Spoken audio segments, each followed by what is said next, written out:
It started off in that Lynn and I had decided that we wanted to move to Scotland. We wanted specifically to move to this area. My niece had recently moved to Jura, just across the water behind us. So we'd been to visit them. We really liked the area. We wanted to sail here. And as we then decided that we were going to live here rather than just spend holidays, we couldn't find anything in the current built environment that met our needs.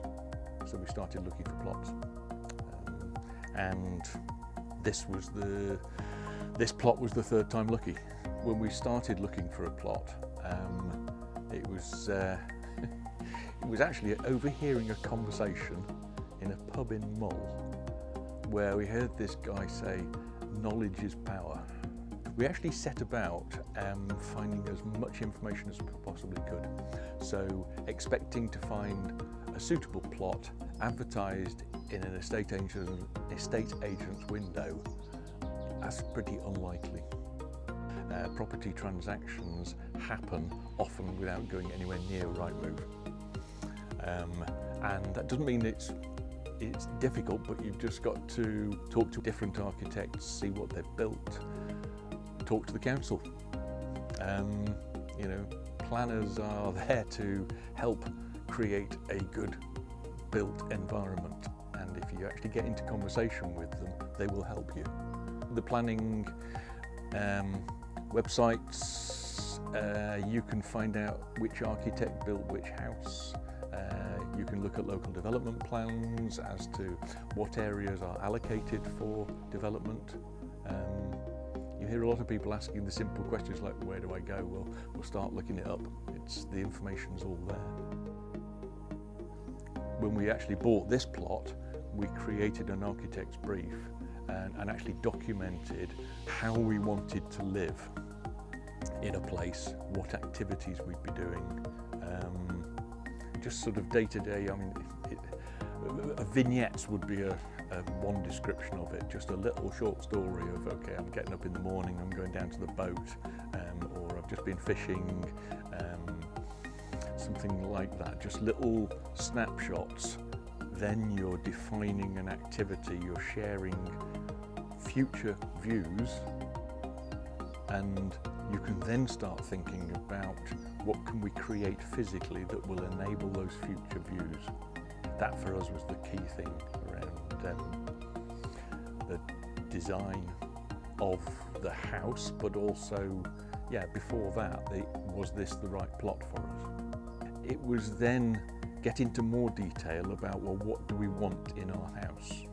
We actually took those stories, those vignettes, and wrote them on yellow stickies as activities. And we then spread them all out and then gathered them together into places so that the activities dictated the place, and those became rooms. Once we bought this plot, we were living nearby. We'd got a topographical survey with half-metre contours of the plot, and actually building a plastic model of the land was really useful, because then you can get a Lego set and you can play with it and you can imagine that future. Well, it's still in the boardroom at ACA, is that model, and we're very proud of it. At that design process, it wasn't just activities. There are some things that you just think, I'd like to have that in a house.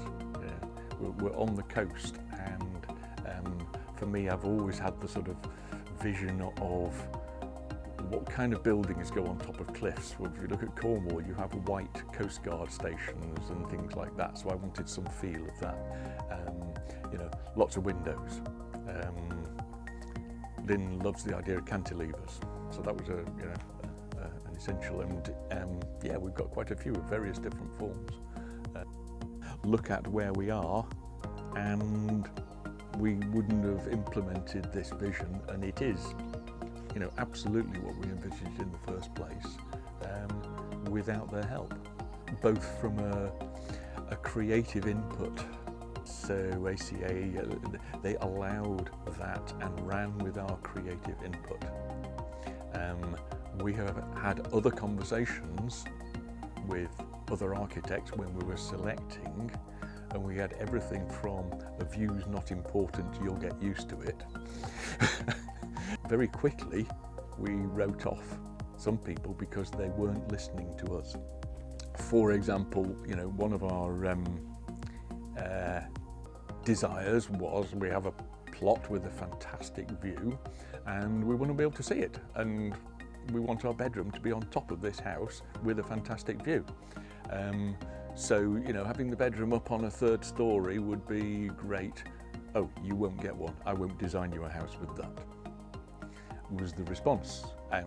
It was the last meeting we had with that architect. There is sometimes, I'm sure, with an architect a role to say, look, I can't see how we can do this, but the initial should be, even if you think it's difficult, well, tell me more about that. We might have difficulty getting permission for that, whatever. The art of listening to what's important to your client is very important.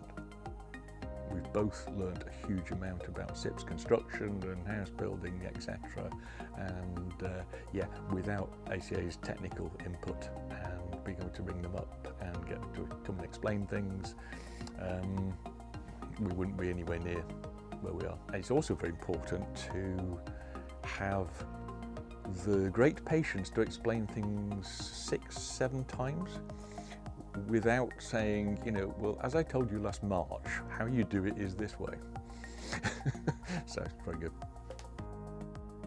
The self-build arena, one of the issues is that it's not the normal build, and you can come across build suppliers who are used to working in a commercial factory building or cladding commercially, which is very different from you're working with somebody who's creating their dreams. The people who come from the more large contract building area to then start dealing with individual clients who they've got to have a lot of patience with and really listen to, and not kind of get into the commercial beating down of prices or up of prices that they'd be doing if they were negotiating with Fife Council. To be successful in the self-build area, I think you've got to recognise it's all about client relationships and working with people appropriately. There is a whole spectrum from self-build means I'm going to pay the money out to have the house built that I want, and an architect's going to design it, help me find a plot, and then a builder will come in and do a turnkey approach. At the other end of the spectrum, there's people doing an awful lot of that themselves. So to be successful, to be useful in that arena, you've got to be very flexible. And I think certainly for us, ACA has got the flexibility of going up and down that scale with the different services that you can buy. We made the initial model and came up with ideas, but the actual, is that feasible to construct? How do you put that together? You want a lift, well, how do you do that?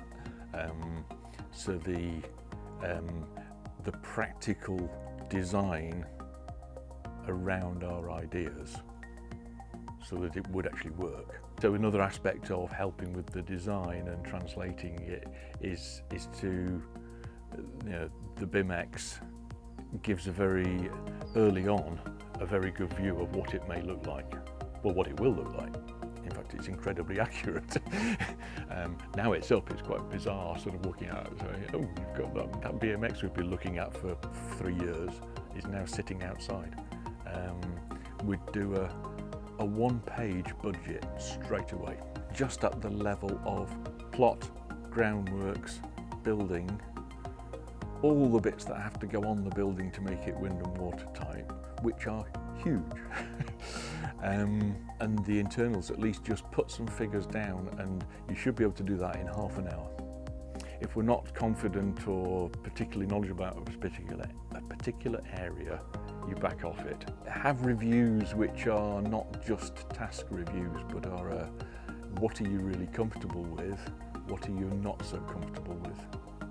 What you want, those 3 words, whether they're a statement or a question. And a good architect will make them a question, and we know some who will say what you want is, it's a statement. The master bedroom is just amazing because it has the most stunning views. So that is currently favourite space.